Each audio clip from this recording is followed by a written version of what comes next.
Мона Лиза на Кавказе. Самый известный в мире портрет итальянской красавицы в России появился благодаря молодому ингушскому художнику Ильясу Гадиеву. Подлинник Леонардо да Винчи так и хранится в парижском Лувре, а эта картина принадлежит кисти начинающего живописца. Путешествие по Европе вдохновило Ильяса написать свою Джоконду. В ту эпоху, когда писали картины Леонардо да Винчи, это безумно и красиво. Это есть самое высокое, это самое высокое мастерство в художестве, этот период. И мне нравится, с тех побуждений я нарисовал на Кавказе. Молодому художнику всего 19 лет, а у него за плечами уже 11 персональных выставок. Кроме того, Ильяс неоднократно участвовал на пленэрах во Франции, Германии, Голландии, Швеции и других европейских странах. Его картины хранятся как в частных коллекциях россиян, так и в музеях Ингушетии и художественной галерее Калмыкии. Однако, как бы не впечатляли молодого творца мировые шедевры, его картины – это прежде всего природа родных мест и многих уголков нашей необъятной страны.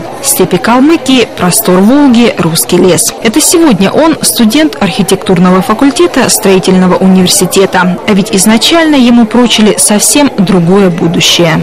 Илья из семьи военнослужащего, у нас папа кадровый офицер. Мы с детства планировали, что он пойдет по стопам отца. Даже ездили поступать в Кронштадтский морской кадетский корпус.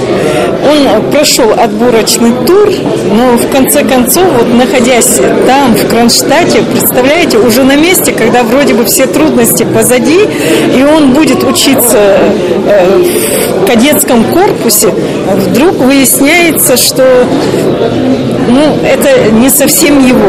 В перерывах между шагистикой абитуриент Гадиев рисовал корабли в Кронштадтском заливе. Увидев это, сам директор кадетского корпуса сказал, что Ильяс – творческая личность.